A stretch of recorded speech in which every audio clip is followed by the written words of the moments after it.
আসসালামু আলাইকুম, সবাই কেমন আছেন? আশা করি সবাই ভালো আছেন। আমি আছি আমাদের বাসার ছাদে।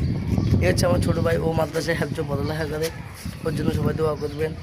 ও আজকে আসছে ভোটের দিন আমাদের সাথে দেখা করার জন্য, আবার চলে যাবে। ওর জন্য সবাই দোয়া করবেন, বুঝছেন? আমরা 3 বন্ধু এখানে আড্ডা দিতেছি। এ হচ্ছে আমার এক বন্ধু, ওর নাম হচ্ছে আরমান। ও ইস্পানিতে চাকরি করে, ও আবার একটা রিলেশন করে। সবাই ওর জন্য দোয়া করবেন যেন ঈদের পরে তাদের হয়ে যায়, মানে কি হয়ে যায়, বিয়েটা যেন হয়ে যায়, ঠিক আছে?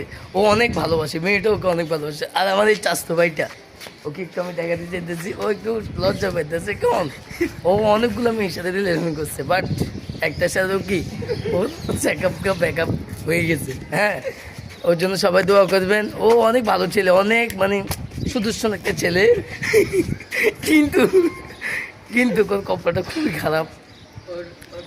ওর প্রেমিকা সবগুলো বিয়ে হয়ে যায়, এটাই ওর মূল দুঃখের কারণ। ও কাজকে কালো বলে, আমি কালো বলে, ও কালো বলে আজকে ওর আমার গার্লফ্রেন্ড নেই। কিন্তু আমার বন্ধু ও সুন্দর, ও আজকে ছুঁয়ে গেছে, এখানে ওর গার্লফ্রেন্ড আছে। আপনারা বলেন এখানে এখানে এগুলো কি বলার কথা? সুন্দর সুন্দরের কি এতই মর্যাদা? আমরা কালো বলে আমাদের কোনো দাম নাই? ছি ছি, এই জীবন আর রাখবো না।